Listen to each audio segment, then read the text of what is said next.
출근길 묵상 365 2021년 11월 19일 절망의 끝에서 시작된 구원, 복음. 25년쯤 전에 중부전선의 한 부대에서 철책선 보수공사를 하며 수고하는 병사들을 위문했습니다. 교회 여전도 회원들과 함께 신방 갔던 적이 있습니다. 예배를 드리면서 메시지를 전했습니다. 전방의 병사들은 역시 달랐습니다. 전투모 아래 새까맣게 그을린 얼굴과 반짝이는 눈망울에 군기가 들어있었습니다. 그 병사들에게 요나처럼 절망해도 좋다. 그러면 하나님이 시작하신다. 그것이 바로 기독교의 복음이라고 도전했습니다. 예수 믿을 사람은 일어서라고 말하지는 않았지만 아마 일어서라고 했다면 꽤 여러 사람이 일어날 분위기였습니다. 마친 후 뒤쪽에 앉아있던 한 사람이 와서 말했습니다. 감동받았습니다. 강연 감사합니다. 교회에서 듣기는 쉽지 않은 말이어서 크리스천은 아니라고 짐작했습니다. 절망한 요나의 투신과 하나님이 준비하신 큰 물고기에는 그 중대장님이 고마워할 만한 복음의 핵심이 담겨 있습니다. 오늘의 말씀은 요나 1장 11절에서 17절입니다. 바다가 점점 흉용한지라 무리가 그에게 이르되 우리가 너를 어떻게 하여야 바다가 우리를 위하여 잔잔하겠느냐 하니 그가 대답하되 나를 들어 바다에 던지라. 그리하면 바다가 너희를 위하여 잔잔하리라. 너희가 이 큰 폭풍을 만난 것이 나 때문인 줄을 내가 아노라 하니라.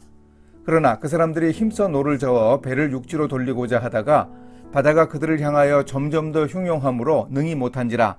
무리가 여호와께 부르짖어 이르되 여호와여 구하고 구하오니 이 사람의 생명 때문에 우리를 멸망시키지 마옵소서. 무지한 피를 우리에게 돌리지 마옵소서. 주 여호와께서는 주의 뜻대로 행하심이니이다 하고 요나를 들어 바다에 던짐에 바다가 뛰노는 것이 곧 그친지라. 그 사람들이 여호와를 크게 두려워하여 여호와께 제물을 드리고 서원을 하였더라. 여호와께서 이미 큰 물고기를 예비하사 요나를 삼키게 하셨으므로 요나가 밤낮 3일을 물고기 뱃속에 있으니라. 그 배에 탄 다른 사람들은 다 몰라도 요나는 알았습니다. 왜 그런 풍랑이 일어났는지 말입니다. 요나가 비장한 각오로 외쳤습니다. 여러분, 이 풍랑은 천지를 지으신 하나님이 말 안 듣는 저를 징계하기 위해서 내리신 것입니다. 저 때문에 괜히 고생하시게 해서 죄송합니다. 해결책은 이것입니다. 저를 들어 바다에 던지십시오. 제 한 몸 죽어 문제를 해결하겠습니다. 저를 저 바닷속에 팽개쳐 주세요. 그런데 나를 들어 바다에 던지라고 결기 넘치게 외치는 요나의 목소리는 함께 배에 탄 사람들에 대한 미안한 마음만을 담고 있지 않았습니다. 하나님, 어떻게 이런 경우가 있습니까? 제가 지금까지 살아오면서 하나님 명령을 어긴 적이 있습니까? 그런데 이건 상황이 다르잖아요.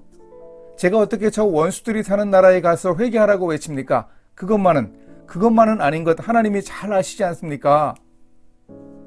여기서 우리는 당시 근동지역과 북이스라엘 왕국의 정치 상황을 생각해 봐야 합니다. 하나님이 전에 요나에게 이스라엘 왕국의 번영을 예언하라고 하셨고 북이스라엘의 왕 여로보암 2세 때 그 예언이 이루어집니다.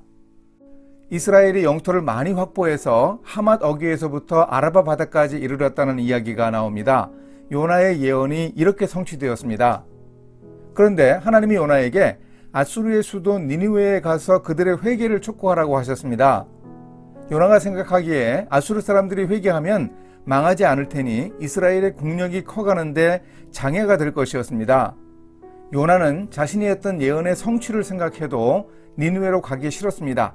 그런 마음 몰라주는 하나님이 몰아붙이시니 억울한 심정에 요나는 크게 절망했습니다.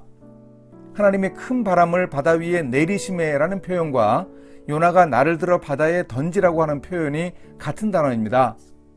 하나님 저를 풍랑으로 치셨습니까? 저도 칩니다. 저 자신 될 대로 되라. 절망합니다. 제 한 몸 죽어버리면 될 것 아닙니까? 하나님 속 시원하시겠습니다. 그런데 이 사건이 요나의 깊은 절망과 항의로만 끝나지 않았습니다. 투신한 요나의 절망, 그 끝에서 하나님이 구원을 시작하셨습니다. 이것이 바로 복음입니다. 폭풍 치는 바다에 떨어져 금방 파도에 휩쓸렸을 요나, 사람들의 시야에서는 곧 사라졌을 테지만 하나님은 절망한 요나를 살리기 위해 큰 물고기를 준비해 두셨습니다. 이 큰 물고기는 그야말로 은혜입니다. 작은 물고기가 아니었습니다. 커다란 물고기였습니다. 혹등고래였을까요? 세계에서 가장 큰 포유류에 들어가는 긴 흰수염 고래였나요? 대왕고래, 향유고래였을까요? 지중해에는 그런 고래가 혹시 없어서 멀리 대서양에서 잠시 데려오셨을까요? 그 큰 물고기가 바로 은혜였습니다. 요나를 집어 삼킬 만한 크기여야 했습니다. 이빨이 있고 씹어서 먹이를 먹는 물고기가 아니었습니다. 요나를 삼키게 하셨습니다. 밤낮 3일을 물고기 뱃속에 있었는데 요나가 소화가 되지 않았던 것도 하나님의 이적이었습니다. 하나님은 요나를 구원하시기로 작정하셨습니다. 아무리 절망스럽더라도 하나님께 나 자신을 내맡기면 거기서 하나님은 구원을 시작하십니다. 이것이 복음의 비밀입니다. 이렇게 실천하겠습니다. 절망하고 깊이 좌절해도 하나님이 구원의 손길을 베푸십니다. 어떻게 만들어 놓은 귀한 존재인데, 얼마나 값비싼 인격인데 쉽게 포기하시겠는가? 끝까지 구원하시는 하나님께 감사하며 살겠습니다. 함께 기도하십니다. 구원하신 하나님께 감사합니다. 요나가 물고기 뱃속에서 사흘간 지냈던 사건을 예수님이 언급하셨고, 십자가에 달려 돌아가신 후 사흘간 땅속 무덤에 계셨습니다. 폭풍 속의 투신과 큰 물고기로 실감나게 보여준 예수님을 일터의 동료들도 믿어 구원받도록 인도해 주소서. 예수님의 이름으로 기도합니다. 아멘.